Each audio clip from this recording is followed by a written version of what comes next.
जो कल हुआ वो इस देश के लिए एक कलंक का दिन था। आंसू गैस चलाए जा रहे हैं लगातार, वाटर कैनन चलाए गए, बर्बरतापूर्वक लाठियां मारी गई। तो ये तो दिखा रहा है कि सरकार को देश के जनता पे यकीन नहीं है। और जैसे पीटा गया वैसे कोई सरकार अपने बच्चों को पिटवाए इस तरह से सड़क पर। केवल पुलिस नहीं मार रही थी, प्राइवेट आर्मी टाइप के वहाँ काफ़ी संख्या में लोग थे, डंडा हाथ में लिए हुए। कोई कुछ बोल रहा है उसको पीटने लग रहा है। और इसका अगर मेन कोई जिम्मेदार है तो नरेंद्र मोदी है। इसीलिए कल की जो घटना हुई, देश के नौजवान धीरे धीरे इस मोड में जा रहे हैं कि नहीं, धर्मेंद्र प्रधान तो बस इंटरमीडिएट आदमी है, इसका तो इस्तीफा चाहिए। लेकिन नरेंद्र मोदी इस्तीफा दे, गुस्सा बहुत पुराना है। भले ही ये नीट के पेपर लीक के बाद ये मामला उभरा, लेकिन ये गुस्सा आज का नहीं है। ये पहली बार अगर नीट में हो गया होता तो ऐसा आक्रोश नहीं होता।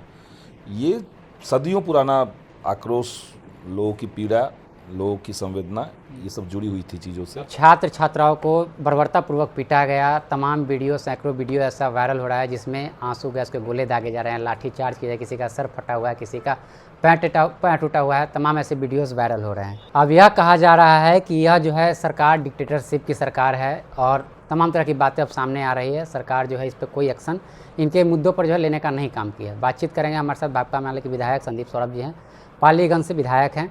आप भी सर लंबे समय से जो है छात्र राजनीति में रहे हैं, छात्र जीवन से ही राजनीति करते आए हैं, जेएनयू में महासचिव भी रहे हैं। कैसे देखते हैं जिस तरह से कल लाठीचार्ज किया गया, बच्चों पे बर्बरतापूर्वक जो है पीटा गया? देखिए, एक तो कल का जो आंदोलन है, हम तो जंतर मंतर पे हम लोग 1 दशक तक लगभग हम आंदोलन किए हैं, लेकिन कल का आंदोलन अभूतपूर्व था।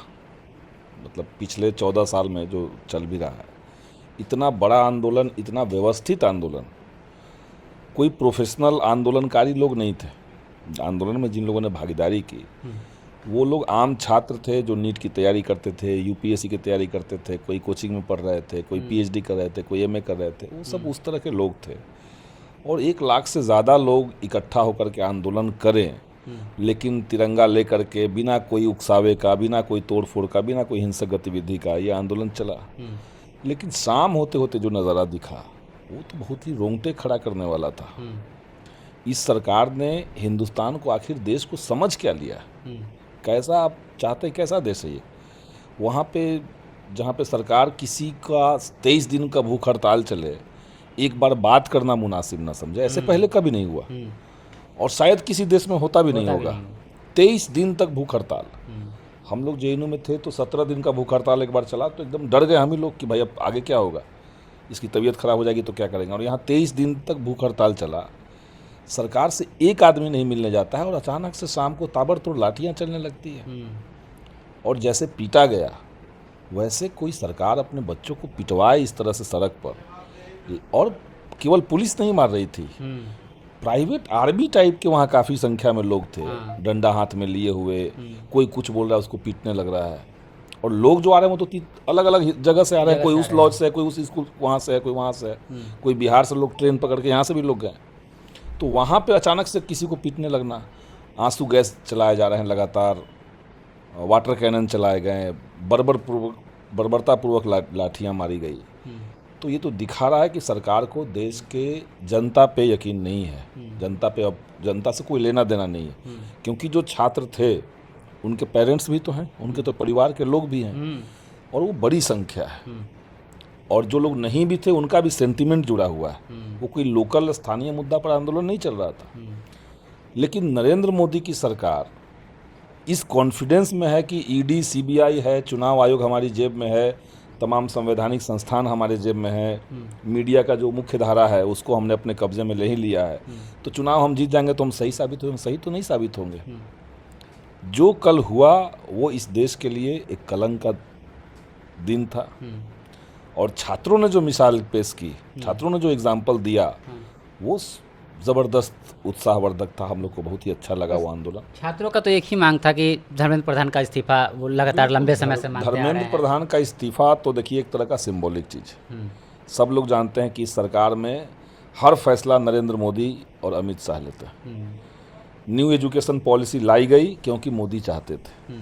एनटीए बनाया गया क्योंकि मोदी चाहते थे, अमित शाह चाहते थे। तो एनटीए बना करके सारी परीक्षाओं को एनटीए से जोड़ करके और उसमें नीट वाले में जो मुख्य आरोपी है वो तो एनटीए से जुड़े लोग हैं। तो जिस संस्थान को आपने दिया बना करके कि भाई अब सीबीएसई परीक्षा नहीं लेगी, अब एनटीए लेगी, यूजीसी का इम्तहान, नेट जेआरएफ का इम्तहान पहले लेता था यूजीसी, अब आपने एनटीए को दे दिया। देश के अलग अलग यूनिवर्सिटी अपनी परीक्षा खुद लेते थे, सबको ख़त्म करके आपने एनटीए को दे दिया, और वहाँ आपने स्टाफ नहीं अपॉइंट किया है। तो सब आरएसएस के शाखा से लोग, बीजेपी के लोग, उनके परिवार के लोग, उनके जान पहचान के लोग, कुछ लोग पैसे दे करके ऐसे एनटीए में घुसे हुए हैं, और जिसको जहाँ से मौका मिला पेपर बेच दिया। तो ये तो इस सरकार का ज़बरदस्त विफलता है, फेल्योर है, और इसका अगर मेन कोई जिम्मेदार है तो नरेंद्र मोदी है। इसीलिए कल की जो घटना हुई, देश के नौजवान धीरे धीरे इस मोड में जा रहे हैं कि नहीं, धर्मेंद्र प्रधान तो बस इंटरमीडिएट आदमी है, इसका तो इस्तीफा चाहिए ही। लेकिन नरेंद्र मोदी इस्तीफा दे, और छात्रों पे जो लाठी चलाया, कौन, ये तो धर्मेंद्र प्रधान नहीं चलाया, ये तो गृह मंत्री की जिम्मेदारी है, गृह मंत्री ने चलाया।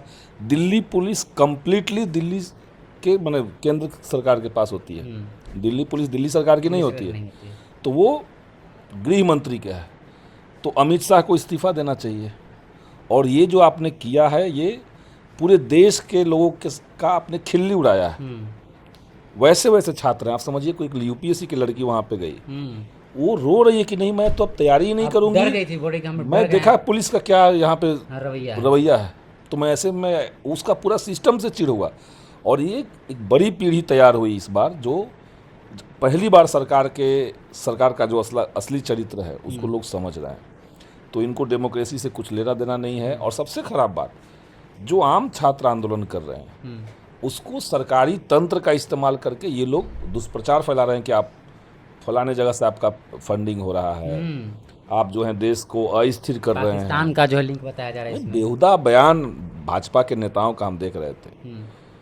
बिहार के एमएलसी ने मीडिया में कोई बाइट दिया कि वो सब देश को अस्थिर करने के लिए विपक्ष का, कांग्रेस का और वामपंथी पार्टियों का चाल है। बताइए, आम छात्र अपनी बात भी नहीं कर सकते हैं।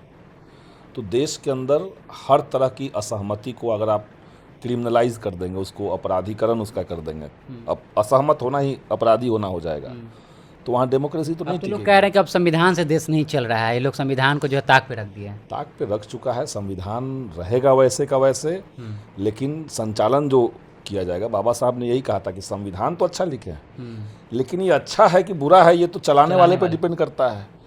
और धीरे धीरे जिस तरीके से देश के अंदर एक से एक खराब चीज़ें थोपी जा रही हैं, हम लोग तो देख करके दंग हैं कि भाई ये लोग डेमोक्रेसी चाहते नहीं हैं। ये तो अंग्रेज़ों से जब देश की आज़ादी के लिए लड़ाई लड़ी जा रही थी, तब आरएसएस के लोग जो थे वो अंग्रेज़ों के साथ जा कर के इनके खिलाफ लड़ रहे थे।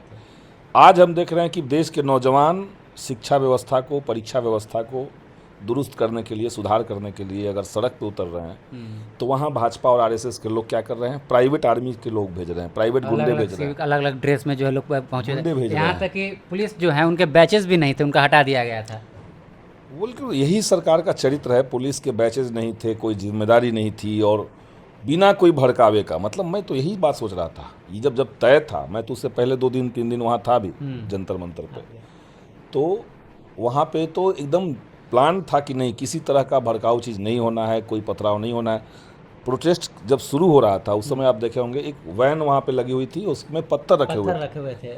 अब समझिए पत्थर कौन रख दिया वहाँ, तो जंतर मंतर का जो प्रोटेस्ट साइट है वहाँ पे आपको जाने के लिए पुलिस का चेकिंग होगा। आप अगर बैग लेके जा रहे हो तो आपका बैग स्कैन किया जाएगा, वो सिस्टम वहाँ बना हुआ है। 2-3 वैन चूर करके पहले से ऑलरेडी, और वैन चूर करके रखे हुए थे और पत्थर रखे हुए थे। कौन कर रहा है ये कौन गेम खेल रहा है भाई? ये देश किसका है? संसद किसका है? क्या वो देश के नौजवानों का नहीं है? उसके अंदर अगर उसकी बात ही नहीं होगी, चर्चा नहीं करेंगे आप। हम चाहते हैं कि नरेंद्र मोदी का इस्तीफा हो। नरेंद्र मोदी इस देश को चलाने में आज की युवा पीढ़ी के जो आकांक्षाएं हैं, उसके जो सपने हैं, उसके साथ उन्होंने छलावा किया है, और वो लोग युवाओं की नज़र से सरकार आप भी जंतर मंतर पर गए, युवाओं की आवाज़ को मजबूत करने का काम किया। अब जो विपक्षी क्या भूमिका होगी इस मामले पे? अब देखिए, हम लोग तो, विपक्ष तो कोई एक पार्टी का नाम नहीं है, विपक्ष तो अब जनता है। केवल हम ही लोग नहीं हैं, असल में मीडिया भी विपक्ष है। मीडिया ये भले ही रोल भूल गया, लेकिन मीडिया भी विपक्ष है। तो इस देश की जनता विपक्ष है। जो नौजवान जिनको लगता है कि भाई एग्जामिनेशन में पेपर लीक नहीं होना चाहिए। वो युवा विपक्ष है। जिस माँ बाप की चिंता है कि हमने बच्चे को तो पढ़ा दिया, बीए करा दिया, एमए करा दिया, लेकिन परीक्षा होगी तो 20 लाख कहाँ से लाएंगे सेटिंग करवाने के लिए, वो माँ बाप भी तो विपक्ष है। माँ बाप सर रो रहे थे वहाँ पर, जिनके बच्चे जो है 20-22 लोग जो जिन्होंने आत्महत्या कर लिया, उनके माँ बाप रो रहे थे, वहाँ पे बता रहे थे किस तरह से मेरा बच्चा होनहार था। वही मैं कह रहा हूँ, इस सरकार की संवेदना पूरी तरीके से ख़त्म है और अब ये आंदोलन रुकने वाला नहीं है। वहाँ से जो फैलेगा वो हम लोग करेंगे। चंद्रशेखर रावण जी बैठे हुए हैं, चंद्रशेखर आज़ाद जी जो कि भीम आर्मी समाज पार्टी के संस्थापक हैं, वो भी बैठे हुए हैं लंबे समय से धरना पे और कैंपस के अंदर बैठे हुए हैं। अच्छा है, हम भी देख बढ़िया है, वो भी आंदोलन करें। आप लोग की तरफ से क्या स्टैंड रहेगा? हाँ, कई लोग बैठे हुए हैं दिल्ली में, हमारे जो सांसद हैं, हम लोग तो वहाँ पर जा कर के, राहुल गांधी भी हैं, पीएम के घर के हम लोग घर के बाहर सामने बैठे हुए हैं। और वही बात है, हमको पीएम का इस्तीफा चाहिए। कई लोग को वहाँ से अरेस्ट भी कर लिया, पुलिस उठा कर लेके चली गई। पुलिस यही कर सकती है, ये सरकार तानाशाही को छिपा करके नहीं करना चाहती, ये खुलेआम करती है। इनके पास जो कॉन्फिडेंस है, और कॉन्फिडेंस का कारण आप लोग जानते हैं, संविधानिक संस्थाओं को कब्जे में ले लेना, अथाह पैसा। कुछ लोगों को लगता है कि मोदी जी जो हैं वो अडानी के लिए काम कर रहे हैं, अडानी के लिए सब कुछ कर रहे हैं। नहीं, अडानी टोटल वो मोदी का ही है, वो बीजेपी का ही है, वो आरएसएस का ही है। अडानी जो पूरा उसका पैसा है, उसी का तो इस्तेमाल हो रहा है, जो कभी ख़त्म नहीं होने जा रहा है। देश की संसाधन दे दीजिए उसको, उसका पैसा से आप सांसद खरीद लीजिए। अभी संसद चलने जा रहा है और ये लोग तैयारी कर रहे हैं अथाह पैसा खर्च करके, ईडी सीबीआई लगा करके कैसे विपक्ष के सांसदों को कम कर दें, और कर भी दिया। बंगाल में 20 सांसद को तोड़ दिया। अब कुछ भी अपने अनुसार नियम बना देंगे, कानून बना देंगे, संवैधानिक प्रावधानों में बदलाव कर देंगे संसद के अंदर। तो देश के लोकतंत्र को तो मजाक बना दिया गया है। ये सारे चीज़ नौजवान देख रहे हैं। गुस्सा बहुत पुराना है।